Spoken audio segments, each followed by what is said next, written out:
भीलेश्वर महादेव के इधर पूर्व दिशा में ताम्रपर्णी नदी है। अभी आपने देखा होगा यहाँ पर जो मिट्टी है तांबे की तरह है, तांबे जैसा पानी आता है। इस दिशा में ताम्रपर्णी नदी है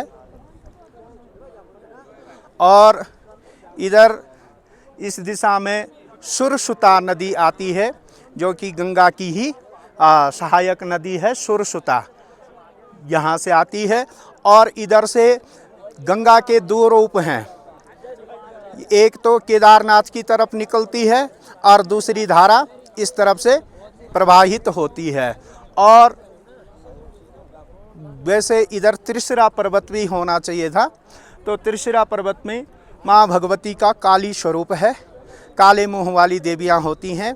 उस पर्वत पर केवल दिव्य पुरुष ही या संत भक्त जो निश्चल मनुष्य हैं वही उसमें प्रवेश कर सकते हैं, नहीं तो जो वहाँ चढ़ने के प्रयास करेंगे माँ भगवती उनको दुनिया से ही समाप्त कर देती है। बोलो आदिशक्ति महामाया की जय। ओम ध्याये नित्यं महेशं रजत गिरिनिभं चारुचंद्रावतंसं रत्नाकल्पोज्ज्वलांगं परशुमृगवरा भीतिहस्तं प्रसन्नं पद्मासीनं समन्तास्तुतममरगणे व्याघ्रकीर्तिं वसानं विश्वाद्यं विश्वबन्ध्यं निखिलभयहरं पंचवक्त्रं त्रिनेत्रं नमः पार्वते पतये हर हर हर महादेव। ये यहाँ पर प्राचीन स्थान भगवान भीलेश्वर महादेव का है, जिसमें कि स्कंद पुराण के केदार खंड के 44वें अध्याय में बताया गया है कि पार्वती से भगवान शिव कहते हैं कि पुरन्नत्य प्रवक्ष्यामि क्षेत्राणाम उत्तमोत्तमम। हे पार्वती, ये पुण्य क्षेत्र है, यहाँ पर मैं जो हूँ भीलेश्वर के रूप में विद्यमान हूँ। यहाँ भगवान भील जो हैं पूजा करते हैं भगवान की, किरात भील, और इसके ये जो है भिलंगण नाम से विख्यात होगा। ये पर्वत जो है अतीव सुंदर है और इस पर्वत से जो है गंगा की धारा निकलती रहती है, जो कि भिलंगण नदी है, और ये सभी के पाप महापातक को नाश करने वाली है। और तत्रैव मम लिंगम वे भिल्लेश्वर इति ऋतम, ये जो है भगवान शिव कह रहे हैं कि यहाँ पर मेरा भीलेश्वर नाम से लिंग है। और तस्य वे पूजनात् मर्त्यो दर्शनात् स्मरणात् पापनाशनम। कितने भी जन्म जन्म के करोड़ों पाप कर दिए हैं इसके पूजन करने से, या केवल इसके स्पर्श मात्र से, या केवल इसके दर्शन से जो है जन्म जन्म के पाप जो हैं समाप्त हो जाते हैं। अगर बल कोई मनुष्य यहाँ पर निवास करता है तो उसे भिल्ल रूप में जो भगवान शिव के गण हैं वो इसकी पूजा करते हुए दिखते हैं। और मध्य रात्रि में यहाँ बम बम का शब्द होता है, जैसे ढोल बजते हैं, तो भिल्ल जो हैं यहाँ पर पूजन करते हैं। भिलंगणोद्रवायाम तो स्वाति रुद्र कलेवरः अति गुह्यतमं पीठम पुराणेषु गोपितम। ये पीठ जो है भगवान ने ये स्थान गुप्त रखा हुआ था, यहाँ साधारण मनुष्य नहीं आ सकता था।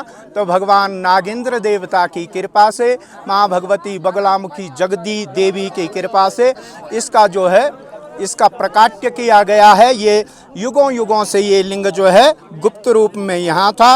और कोई भी मनुष्य यहाँ पर जो है अरिमंत्र भी पाठ करेगा, कोई भी पाठ है, ओम नमः शिवाय है, पंचाक्षर है, सब सिद्ध हो जाते हैं। और यहाँ पर कोई भी मंत्र हो, अरि मंत्र यानी जो अपनी राशि से मंत्र, दुश्मन मंत्र भी होता है, असाध्य मंत्र हो, सिद्ध मंत्र हो, साध्य हो, अरि मंत्र हो, सभी मंत्र यहाँ पर सिद्ध हो जाते हैं। मात्र 108 बार मंत्र का पाठ करने से यहाँ पर मंत्र की सिद्धि हो जाती है। ऐसा शिव स्कंद पुराण के केदार खंड के 43वें अध्याय में, 44वें अध्याय में यहाँ का विस्तृत वर्णन है।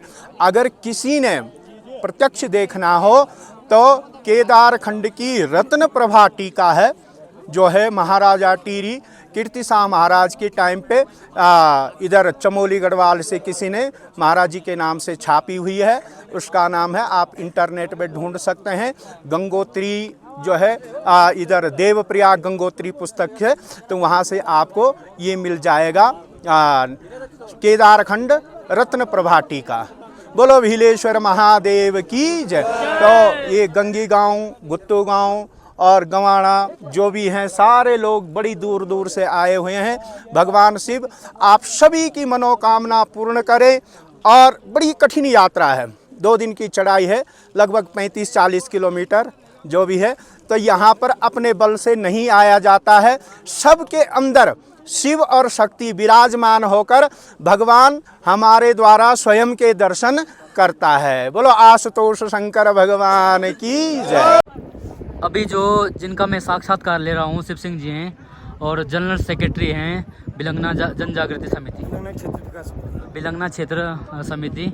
और शिव सिंह जी सदैव अपने कार्यों में सक्रिय रहते हैं और क्षेत्र के लिए काफ़ी कार्य किया है। तो आज मैं कुछ जानकारी शिव सिंह जी से लूँगा कि आप इस क्षेत्र के लिए या इस धाम के लिए आगे क्या क्या प्रयास करेंगे। धन्यवाद मान्यवर। अकेला आदमी तो कुछ नहीं कर सकता है, पर हमारा जो है ना प्रयास रहता है संस्था के माध्यम से कि हम अपने क्षेत्र का विकास करें। हमारा क्षेत्र घनसाली से लेकर और खतलिंग तक है। इसके लिए हमने 28 सालों में जो भी काम किए हैं वो समाज के सामने हैं। हम अपने मुंह से गिनाएंगे तो लोग जो है उस पर अतिशयोक्ति भी कह सकते हैं, परंतु बिलंग क्षेत्र की पूरी जनता को पता है कि बिलंगना क्षेत्र विकास समिति क्षेत्र इसके लिए क्या क्या काम करती है। यहाँ तक कि जो हमारा टिहरी गढ़वाल का फर्स्ट गांव टिहरी है, ये गंगी है, वहाँ वो पहले पैदल का ही रास्ता था, आज गंगी में मोटर मार्ग बन चुका है और वहाँ पर यातायात के साधन पूरे हैं। संस्था की सरकार से मांग है कि खरसोली तक मोटर मार्ग बने और उससे आगे पैदल मार्ग बने। अब सरकार को इस पर निर्णय लेना है। बिलंगना क्षेत्र विकास समिति हमेशा प्रयासरत रहेगी कि किस तरह से हम इस क्षेत्र का विकास करें, इस धाम को आगे बढ़ावा दें। हम भगवान खतलिंग महादेव से यही प्रार्थना करते हैं कि आप हमें इस तरह की शक्ति दें कि जिससे कि हम यहाँ का चौमुखी विकास करा सकें। धन्यवाद मान्यवर। जो बिलंगना विकास समिति है उसके अध्यक्ष हैं श्री सूर्य प्रकाश सेमाल जी। आपसे जानेंगे सूर्य प्रकाश जी कि ये जो आप तो गत वर्षों से इस कार्य में संलग्न हैं, विकास क्षेत्र के लिए विभिन्न प्रकार के कार्यों को आप कर रहे हैं। अब आपसे ये प्रश्न पूछना है, आपकी जो समिति है वो खतलिंग महायात्रा को किस प्रकार का रूप देने के लिए तैयार है? आपका धन्यवाद। आप सभी हमारा जो स्थानीय मीडिया के प्रबुद्ध युवा हैं, आप लोगों ने लगातार इस खतलिंग धाम की चर्चा सोशल मीडिया के माध्यम से की है और हमें गौरव की अनुभूति होती है कि ये साक्षात जो खतलिंग हमारे समक्ष दिख रहे हैं। और आज यहाँ हमारी जो स्थानीय क्षेत्रीय समिति जिसका इस बार गठन हुआ था, खतलिंग महादेव दर्शन यात्रा समिति, उसके नेतृत्व में इस बार चाहे हमारी पर्वतीय लोक विकास समिति हो, चाहे बिलंगना क्षेत्र विकास समिति हो, हम सब ने स्वर्गीय इंद्रमणि बडोनी जी को भी याद किया क्योंकि उनकी प्रेरणा थी। वो देव डोलियों के साथ हमारे पूरे बिलंगना क्षेत्र की मातृशक्ति युवा शक्ति सभी को साथ लेकर चलते थे, उसी भावना से कि इस क्षेत्र का विकास हो। और हिमालय का तो व्यापक रूप से कहा गया है, अस्त्युत्तरस्याम दिशि देवतात्मा हिमालयो नाम नगाधिराजा पूर्वा पर्वतो ये निधि बगायास्त पृथिव्या एवं मानदंडा। तो ये सामने आपको मानदंड ही दिख रहा है और ये हिमालय है। और जब इंद्रमणि बडोनी बहुत दूरदर्शी नेता थे, बहुत कालजयी नेता थे, उनको पता था कि इस खतलिंग और सहस्त्रताल से गंगी गांव का भी विकास होगा। उनका ध्येय भोले शंकर की इस पावन भूमि पे सोमेश्वर भगवान हो, हमारी आदि जगत जननी जगदम्बा हो, भगवान नागेंद्र नगेला देवता हो, उन सब की प्रतिष्ठा का। तो हमें लगता है कि 40 वर्ष बाद इंद्रमणि बडोनी जी का वो स्वप्न साकार हुआ है।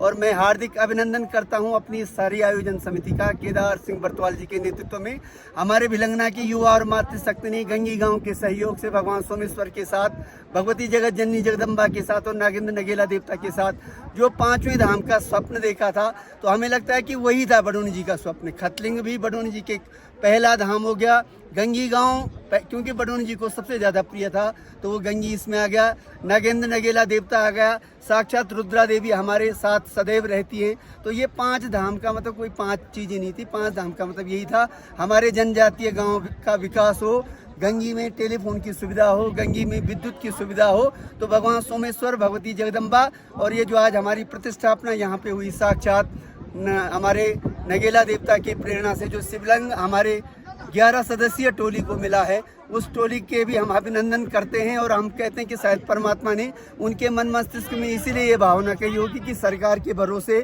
5वें धाम का विकास नहीं होगा, स्थानीय जनता तय करेगी। निश्चित रूप से बिलंगना क्षेत्र विकास समिति, पर्वतीय लोक विकास समिति और यहाँ समस्त बिलंगना का जो प्रबुद्ध युवा है, माताएं हैं जिन्होंने इस महायात्रा को सफल किया है, वो सब अभिनंदन के पात्र हैं। एक बार फिर हम पहाड़ के गौरव, हिमालय गौरव इंद्रमणि बडोनी जी को याद करते हैं, जिन्होंने 40 साल पहले ऐसा जन जागरण का कार्य किया था और आज ये साक्षात साकार हो रहा है।